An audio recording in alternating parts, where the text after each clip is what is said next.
My name is Ethan. Today I want to tell you my story about how one ordinary night uncovered a secret that destroyed everything I thought I knew. Before we begin, please subscribe to the channel and comment below where you're watching from. It all started with something small, something most people wouldn't even notice, a dead charging cable. I had been wrestling with that cord for days, wiggling it to make it work, until that night it gave out completely. My phone battery was hanging by a thread, and the new one I'd ordered from an online shop wasn't arriving until the next morning. At first, I thought the evening would be just another repeat of the quiet routines my partner and I had settled into. But that broken cable forced me into a discovery I never could have prepared for. For a while, my spouse had been coming home later and later. Every excuse revolved around work, extra hours, urgent accounts, endless group sessions. I never challenged her. I told myself she was just dedicated to her job. That was the moment everything started going wrong. I wasn't just trusting her, I was blindly trusting. Several months earlier, I remember the first night she came in unusually late. She slipped through the door well after dinner, repeatedly excusing herself for a meeting that dragged on. I warmed her plate, listened to her quick explanation, and brushed it off as nothing serious. From then on, the pattern grew. First once a week, then twice, until being late became her new normal. During that stretch, I noticed changes that I shoved aside. Her phone never left her hand, even when she stepped into the bathroom. She began rushing straight into the shower every night as if the first thing she had to do was scrub away the day. She grew preoccupied when I tried to talk, scrolling through her messages while giving me half answers. And intimacy between us dwindled until it felt like, wow, we were living as polite roommates. Whenever I asked about it, she insisted stress was the problem, that once her demanding accounts wrapped up, things would feel normal again. I forced myself to accept her words, because the alternative was unbearable. That night followed the same script. She walked through the door late, gave me a quick hello without meeting my eyes, and hurried straight to the bedroom. Moments later, I heard the shower running. She always stayed in there longer than seemed necessary, 20 minutes or more. I assumed it was her way of decompressing after long days. I never questioned it. At least, not until my phone threatened to die and I decided to grab her charger. We had always shared things freely, keys, books, chargers. Borrowing from each other never felt strange. So I walked over to her purse, unzipped it, and started searching for that cable. At first, her purse held nothing unusual. Folders, pens, and the usual clutter of someone who claimed to live at the office. But then my fingers brushed against something that didn't belong. I pulled out a small bottle of intimate gel, and right beside it lay a pack of emergency contraceptives. I froze. The gel was half empty, evidence of recent use, while the pill pack was intact, one tablet missing. These weren't random items someone carried for no reason. They told a story. One that didn't fit into the life of a loyal spouse. I stood there in the quiet of our bedroom, gripping those items like they were burning my hands, the weight of them pressing down on me. I slipped them back, zipped the purse shut, and stepped away. My body moved back to the living room, but my mind was spinning in 100 directions. Every late night, every vague excuse about deadlines, every shower that lasted too long, suddenly it all twisted into a single truth. My partner wasn't working late. She was with someone else. Someone she trusted enough to use that gel with, someone she might have needed those pills for. The thought struck me like a hammer to the chest. I tried to grab at softer possibilities. Maybe it was some bizarre joke from her coworkers. Maybe she bought them for a friend. But the more I reached for those illusions, the more I realized they were lies I was inventing for myself. Deep down, I already knew the truth. Later that night, she joined me in the living room. I asked casually about her day, trying to keep my voice steady. She went on about meetings, accounts, and group sessions, but her answers sounded rehearsed, like lines from a script she'd memorized. When I asked simple questions about details, she stumbled, then steered the conversation away. She even mentioned preparing a pitch for a demanding account, yet when I pressed for specifics, her words turned into vague, empty filler. I watched her closely. Her eyes rarely met mine. She tapped her phone every few minutes, each buzz pulling her attention away. Her face flickered with expressions I couldn't read. Guilt, maybe, or just fear of being exposed. I nodded through her stories, but I wasn't really listening. My thoughts circled back again and again to what I'd seen. That half-used bottle. That missing pill. The truth was sitting in her purse while she sat across from me pretending nothing had changed. Eventually, late at night, she stood, leaned down, and kissed my forehead. It was the same gesture she'd given me countless times before, but now it felt empty and staged. She said she was tired and headed to bed, moving through her nightly routine as if everything was normal. I sat in silence, wondering how a person could live two lives so smoothly, one with me and another in the shadows. When her breathing settled into sleep, I crept back to the purse. My hands shook as I unzipped it once more. I had to see them again, to be certain I hadn't imagined it. When I looked closer at the emergency contraceptive, a pack, my chest tightened. One pill was missing. The package had originally held two, and the empty space was like a silent confession. This wasn't a mistake buried in the past. This was happening now, in the same house where I sat pretending everything was fine. Something inside me broke in that moment. Not just my heart, but the trust I thought was unshakable. Every late-night excuse, every forced smile, every "I'm tired," she whispered, had been a mask. While I was worrying about her deadlines, she had been lying to my face. A reckless thought took hold of me.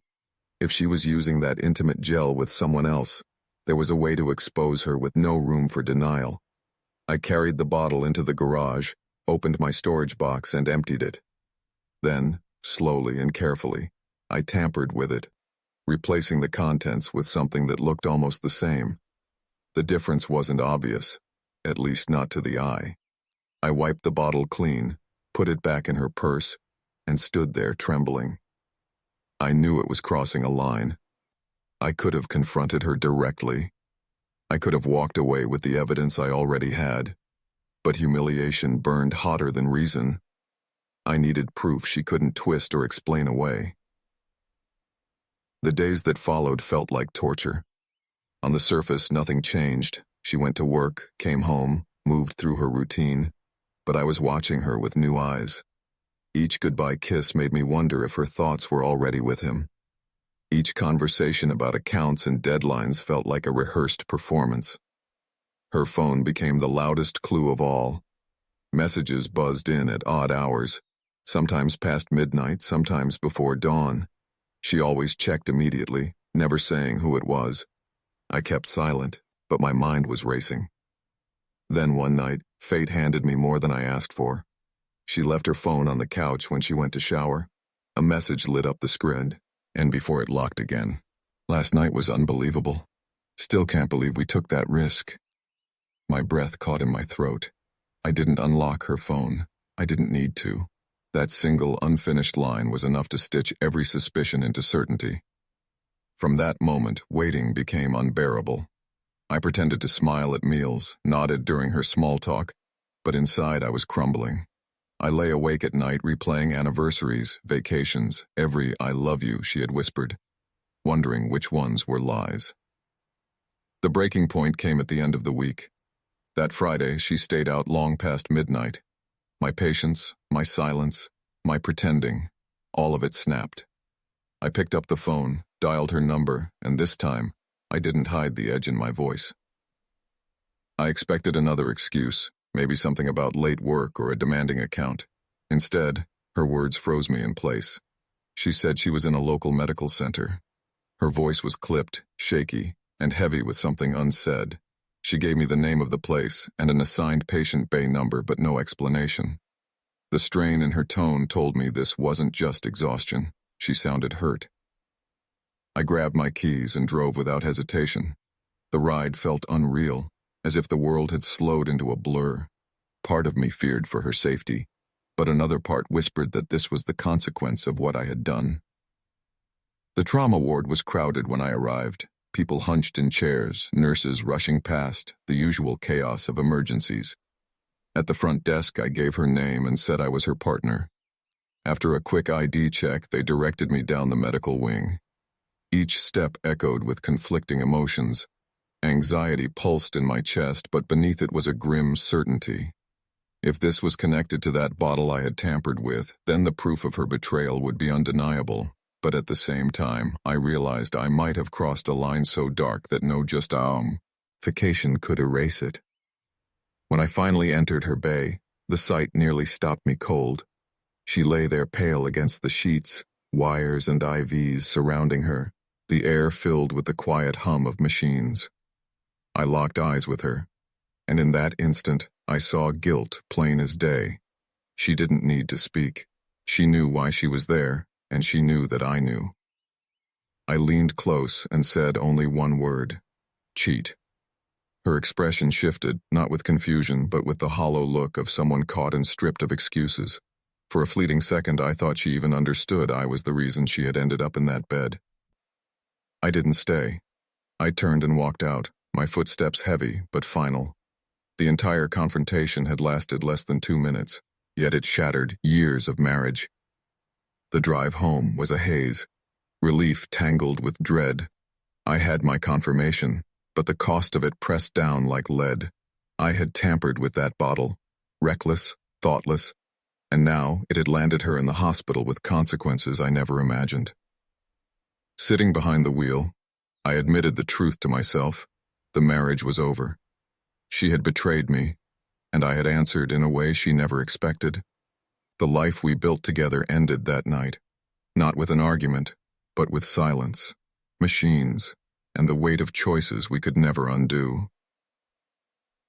I thought the worst was over, but the fallout had only just begun. The weight of it all settled on me like a stone pressing against my chest. Every photo that once captured joy now looked like proof of my blindness, a timeline of how easily I had been fooled. The person I thought I'd married was nothing more than a mask. The divorce unfolded just as bitterly as I expected. Once she left the local medical center, we spoke only through legal counsel. Within weeks, her side filed charges claiming I had intentionally harmed her.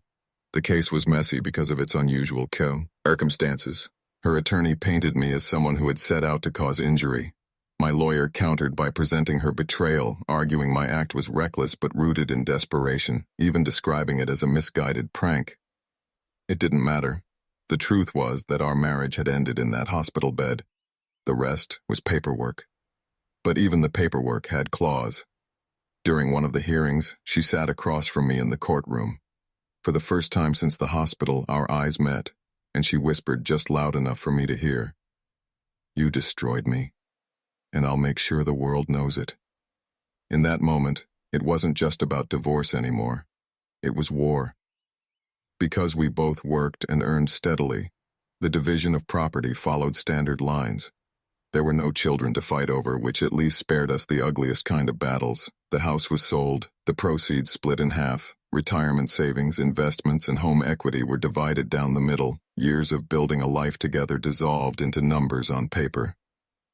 The process stretched over a few months, draining us both emotionally and financially. We lived in separate spaces, never speaking directly, every message filtered through attorneys. But in court, her lawyer once waived the hospital report dramatically, calling me a man capable of calculated cruelty. For a moment, the judge's gaze on me made it feel like I was the one on trial, not for betrayal, but for being betrayed. It was cold, clinical, and final. And just like that, I went from being a partner to living alone again, all because of a single broken charging cord. The irony struck me hard. Something worth less than $20 had ripped open secrets and ended years of marriage. If that cord had kept working, maybe I never would have looked inside her purse. Maybe I would still be blind to everything. In the quiet that followed, I replayed the choices I made. I could have confronted her calmly. I could have walked out the moment I saw the evidence. I could have pushed for counseling. Instead, I chose the path of revenge. And while it gave me truth, it also left scars on her body and on my conscience. What I've learned since then is that betrayal doesn't just expose the worst in the betrayer. It also drags out the darkest parts of the one betrayed. Anger can make you reckless. Hurt can push you into actions you regret. Revenge feels sharp in the moment, but cuts deep in ways you never intended. Now I'm piecing my life back together, slowly, carefully. I'm learning to spot red flags instead of brushing them aside, to ask the hard questions instead of swallowing them for the sake of peace. Rebuilding trust, especially in myself, hasn't been easy, but it's forcing me to grow. Painful as it was, the experience reshaped how I see people, relationships, and my own choices. In the months since everything fell apart, I've had to face myself more than anyone else. It wasn't only her betrayal that scarred me, it was my own reaction to it. I had to admit that in my rage and humiliation, I made choices that were reckless, even dangerous. That truth is hard to carry, but it's part of me now. I've also had to strike a balance, learning to trust my instincts without letting suspicion poison every new connection. It's a thin line to walk. Some nights I still catch myself wondering about the what-ifs. What if that charging cord had held out for just one more day? Would I still be living blind inside a marriage built on lies? Would she have walked away from the affair on her own and come back to me fully? Or would I have wasted years holding on to something that was already gone? There will never be answers to those questions. What I do know is that truth, however brutal, was better than comfort built on deception. And though I regret the way I uncovered it, I'm still relieved that I saw her for who she really was before more of my life slipped away. Deception doesn't just destroy one relationship, it damages how you see the world after. It makes you second-guess kindness, question loyalty, and flinch at trust. That's something both the betrayer and the betrayed should remember, because once trust shatters, rebuilding it is nearly impossible. But even ruins can be rebuilt. I've moved to a quieter part of the city, started fresh work, and for the first time in months, I've allowed myself to believe in tomorrow again. My marriage ended, but my life didn't. I'm rebuilding from the ashes, piece by piece. I carry forward hard-earned wisdom now, that choices made in anger leave scars, that betrayal reveals character on both sides, and that trust is the most fragile currency we have. It cost me dearly to learn these lessons, but they are mine now, and they will shape everything I build from here on.